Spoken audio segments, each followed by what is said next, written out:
اگر میں آپ سے کہوں کہ دنیا میں ایک ایسی فوج تیار بیٹھی ہے جو سمندروں کا سارا پانی پی جائے گی،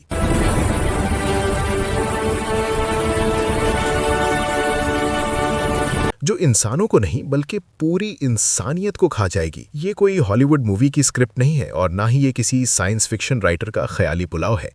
یہ 1400 سال پہلے ریگستان عرب میں بتائی گئی وہ خوفناک حقیقت ہے جو کسی بھی دن آپ کے نیوز چینلز کی سب سے بڑی بریکنگ نیوز بن سکتی ہے۔ آج ہم جانیں گے زمین کے سب سے بڑے راز اور لوہے کی دیوار کے پیچھے چھپے یاجوج اور ماجوج کی مکمل اور سچی کہانی۔ دوستو، 21ویں صدی میں ہمیں لگتا ہے کہ ہم نے زمین کو پوری طرح دریافت کر لیا ہے۔ ہم سمندروں کی گہرائیوں تک پہنچ چکے ہیں اور سیٹلائٹس کے ذریعے جنگل کے بیچ گرے ہوئے پتے کو بھی دیکھ سکتے ہیں۔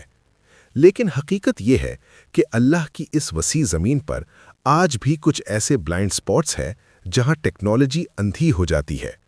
قرآن مجید کی سورۃ الکہف ہمیں ایک ایسے ہی پراسرار مقام پر لے جاتی ہے۔ یہ کہانی ہے ایک عظیم بادشاہ کی، ایک خوفزدہ قوم کی اور ان درندوں کی جنہوں نے صدیوں تک زمین پر فساد مچایا۔ بات صدیوں پرانی ہے۔ زمین پر ایک ایسے شخص کا راج تھا جسے اللہ نے بے انتہا وسائل اور بے مثال حکمت سے مالا مال کیا تھا۔ قرآن انہیں ذوالقرنین کے نام سے پکارتا ہے۔ وہ صرف تخت پر بیٹھنے والے حکمران نہیں تھے بلکہ ایک عظیم مسافر بھی تھے۔ اللہ نے قرآن میں فرمایا، ہم نے اسے ہر چیز کا سامان دیا تھا۔ ذوالقرنین کا مشن زمین پر عدل قائم کرنا تھا۔ انہوں نے مشرق اور مغرب کے عظیم سفر کیے، لیکن ان کا تیسرا سفر وہ سفر تھا جس نے انسانیت کی قسمت کو ہمیشہ کے لیے بدل کر رکھ دیا۔ اپنے عظیم لشکر کے ساتھ مشکل اور انجان راستوں کو پار کرتے ہوئے ذوالقرنین ایک ایسی جگہ پہنچے جو عام دنیا سے کٹی ہوئی تھی۔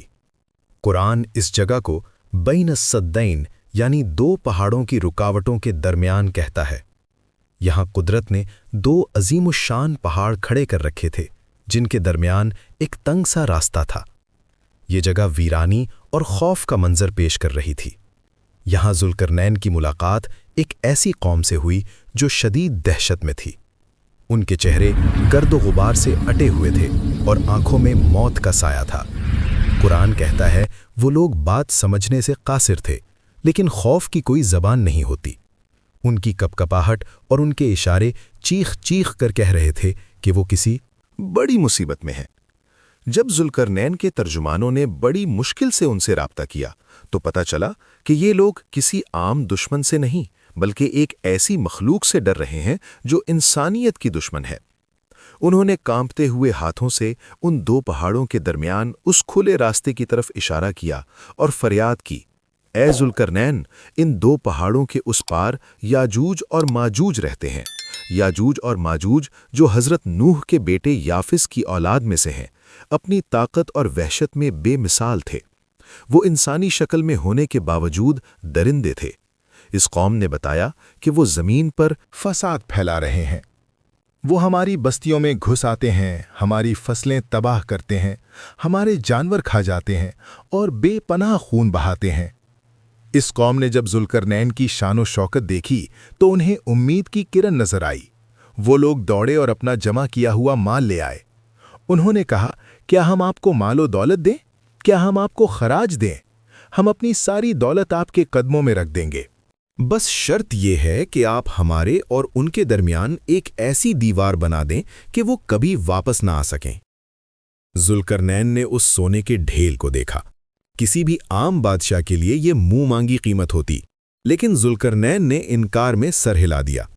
انہوں نے ایک ایسا جواب دیا جو قرآن نے محفوظ کر لیا، جو طاقت اور مال میرے رب نے مجھے دیا ہے وہ تمہارے مال سے بہتر ہے، مجھے تمہاری دولت نہیں چاہیے۔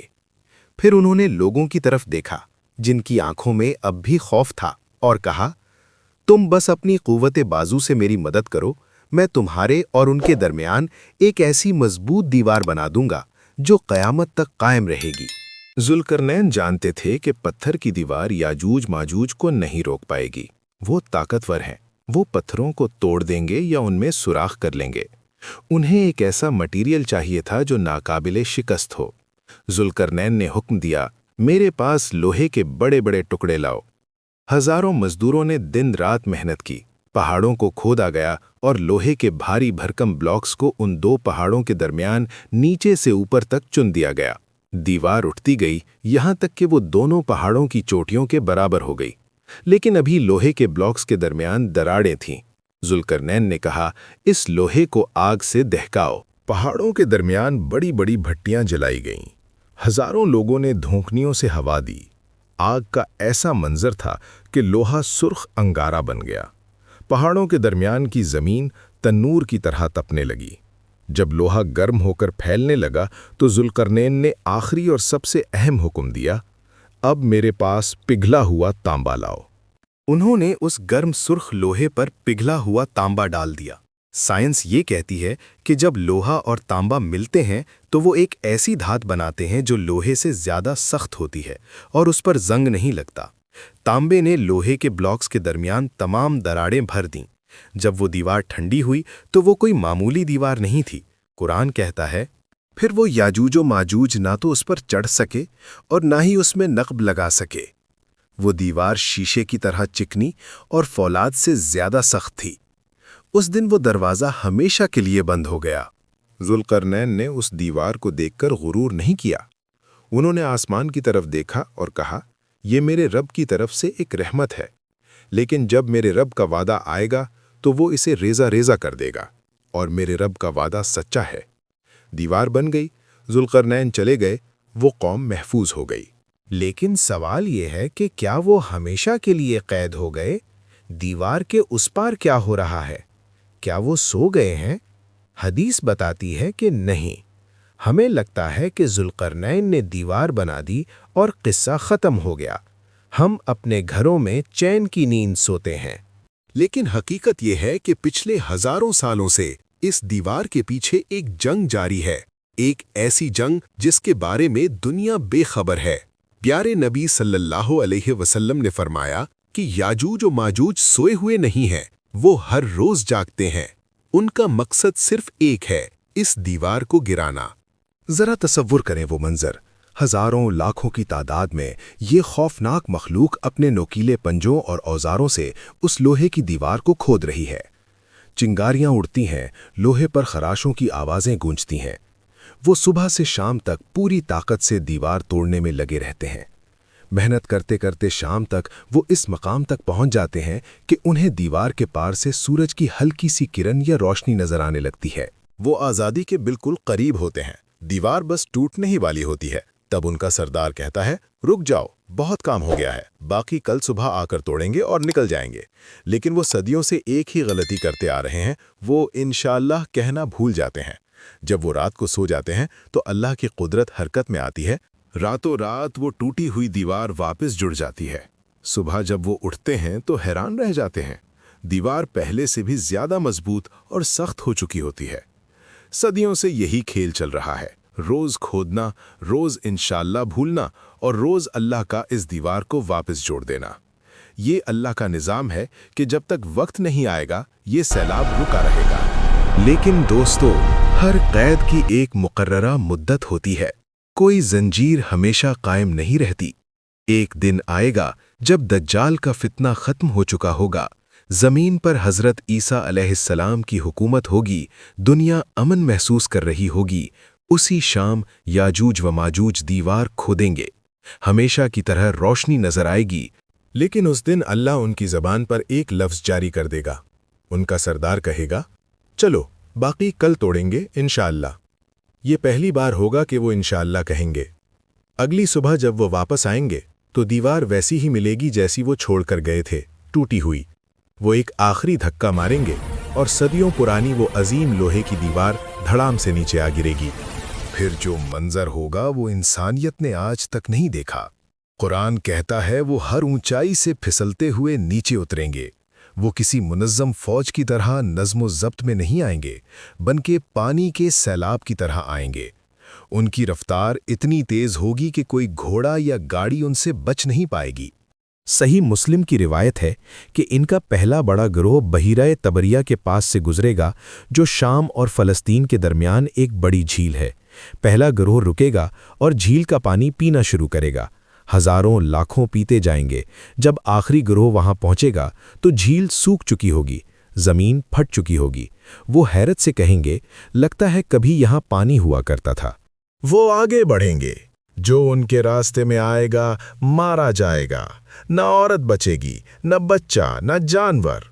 वो जमीन को साफ करते चले जाएंगे। लोग अपनी जान बचाने के लिए अपने घरों और किलों में कैद हो जाएंगे। हत्ता कि हज़रत ईसा अलैहिस्सलाम भी अल्लाह के हुक्म से मुसलमानों को लेकर कोहे तूर पर पनाह लेंगे। पूरी दुनिया याजूज और माजूज के कब्जे में होगी। जमीन पर हुकूमत करने के बाद उनका तकब्बुर आसमान को छूने लगेगा। वो कहेंगे, हमने जमीन वालों को खत्म कर दिया, आओ अब आसमान वालों को कत्ल करें। वो अपने तीर और नेज़े आसमान की तरफ फेंकेंगे। अल्लाह उन्हें ढील देगा। उनके तीर खून में लिपटे हुए वापस आएंगे। वो खुश होंगे और जश्न मनाएंगे कि हमने आसमान वालों को कत्ल कर दिया है। उस वक्त हालात निहायत सख्त होंगे। खाने की ऐसी कमी होगी कि एक बैल का सर भी 100 दीनार से ज्यादा कीमती समझा जाएगा। हज़रत ईसा अलैहिस्सलाम और उनके साथी अल्लाह से गिड़गिड़ाकर दुआ करेंगे, या अल्लाह इस अजाब को हमसे दूर कर दे। अल्लाह अपने नबी की दुआ कैसे रद्द कर सकता है? दुनिया की सबसे बड़ी फौज को मारने के लिए अल्लाह ना कोई एटम बम भेजेगा और ना फरिश्तों की फौज। अल्लाह अपनी सबसे छोटी मखलूक को भेजेगा। अल्लाह उनकी गर्दनों में एक बीमारी पैदा करेगा जिसे नगफ कहा जाता है। ये एक किस्म का कीड़ा है जो बकरियों और ऊँटों की नाक में होता है।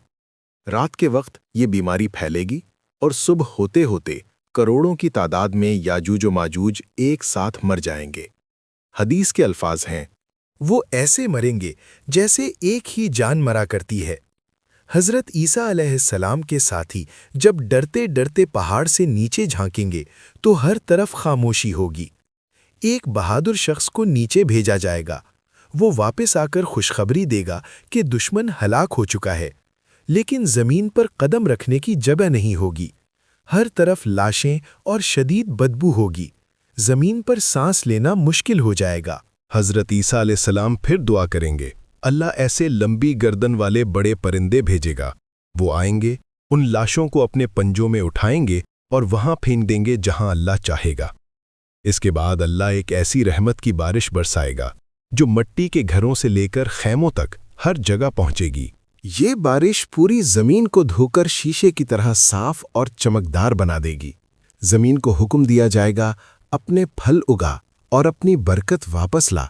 जमीन इतनी बाबरकत हो जाएगी कि एक अनार का छिलका इतना बड़ा होगा कि पूरी जमात उसके साए में बैठ जाएगी। शेर और बकरी एक साथ चढ़ेंगे। बच्चे सांपों से खेलेंगे, लेकिन कोई किसी को नुकसान नहीं पहुंचाएगा। दोस्तों, याजूज और माजूज की कहानी सिर्फ एक वाकया नहीं, बल्कि एक वार्निंग है। वो दीवार आज भी वहीं है, वो कोशिश आज भी जारी है। सवाल ये नहीं कि वो कब आएंगे, सवाल ये है कि जब वो आएंगे तो क्या हमारा ईमान इतना मजबूत होगा कि हम दज्जाल और उस फितने का मुकाबला कर सकें। अगर वीडियो पसंद आई हो तो इसे लाइक और अपने दोस्तों के साथ ज़रूर शेयर कीजिएगा, और इस तरह की मज़ीद दिलचस्प वीडियो देखने के लिए हमारे चैनल को सब्सक्राइब कीजिएगा। जज़ाकल्लाह खैरा। वस्सलाम।